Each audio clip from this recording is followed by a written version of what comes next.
Hey, it's Dr. Gimbert here. Today we're going to be talking about what exactly to do after a car accident, regardless of what your insurance company might have told you. And specifically, we're going to be talking about the concept that even though you might have had small damages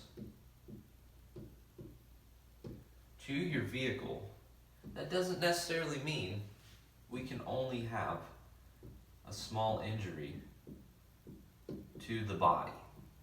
Okay, there can be many different structures within the body that can be impacted, can be damaged after a low impact or a low speed collision. A lot of people calling it just a fender bender. One of the things that can be injured, of course, most importantly, is going to be the ligaments. And the ligaments give integrity to the spine. It allows us to have motion, but if we have a sprain or even a torn ligament, that allows excess motion, and that's going to lead to further damage and further degeneration.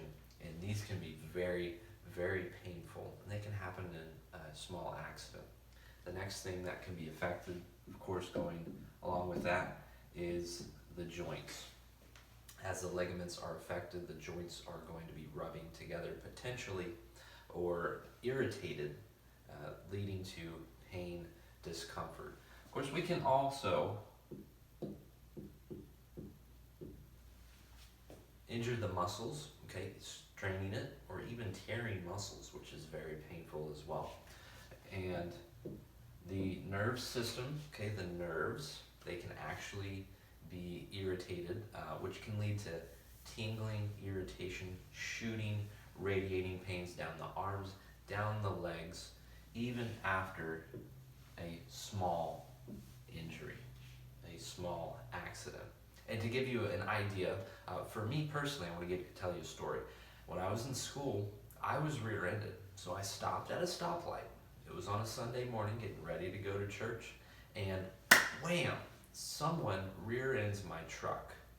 And this guy was so out of it, he had chocolate running down his face because he decided to take a bite of his candy bar instead of watching the road in front of him. Now, the interesting thing is that there was only a tiny injury or a tiny damage to the bumper of my car. That's the only thing you could have noticed. And it almost was minor enough to just rub out. But after that, that was the first time I ever had low back pain. And did it happen right after the accident? No, it actually took 30 days for me to start feeling some pain in my back. And that's why it's so important that if you have insurance, why not get checked out? We can help you make sure that you don't have any injuries to these structures here. And in Florida, the time of making this video, we've got 14 days that you can use in order to go to a healthcare professional to make sure that you don't have any injuries. So think about this. Be sure to get checked, get evaluated after every accident so that we keep you healthy for the long term. Thanks for watching.